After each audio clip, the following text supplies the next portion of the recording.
Gábor Városi, who is he really? Is he a creative personality, always breaking new ground? Or is he simply a social norm breaker, a provocative bon vivant? Whether you appreciate or criticize his mission to popularize art, it's almost impossible to ignore it. He combines painted and printed layers with a technical twist, which creates a 3D depth to the images. By this, the artworks dominate the space. We can't just pass them by without reaction. They want to communicate to the viewer.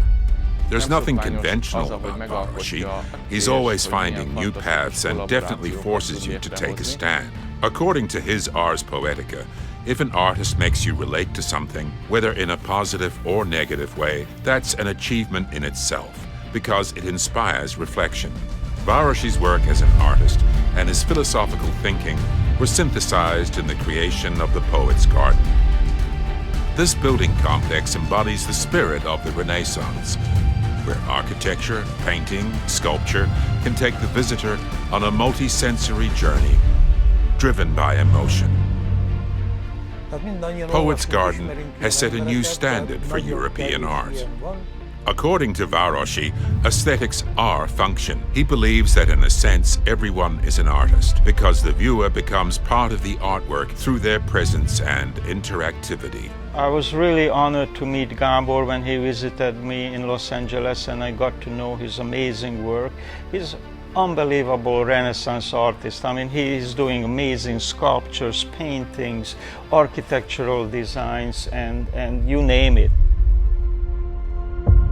But how did it all start for Gabor?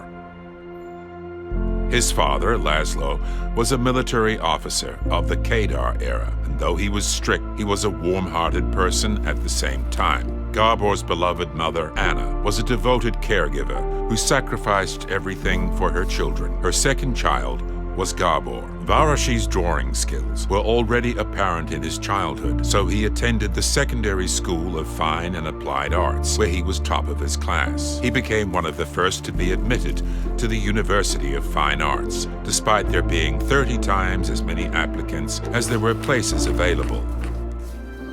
In 1987, he worked and created with the world-famous painter Victor Vasarely in Gourd, France, and it was the master who personally opened his Paris exhibition, which launched a cosmopolitan journey across more than 90 countries, internationalizing Gabor's language. He was bursting at the seams with creative energy that painting alone would not satisfy. So he began looking for partners to create complex three-dimensional creations. These became perfectly functional, Gaudi-like, parametric, habitable sculptures.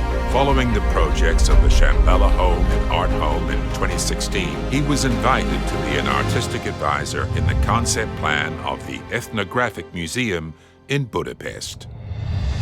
In the early 2000s, he returned to sculpting and painting with a whole new vision, the era of artworks, based on psychic automatism, but in the spirit of new pop art, which are manually painted and printed, but also partly created digitally, is dawning. These days, Varosi works in collaboration with internationally renowned artists. The overall message is simple. Anyone can be an artist if they are properly provoked and involved in the creative process.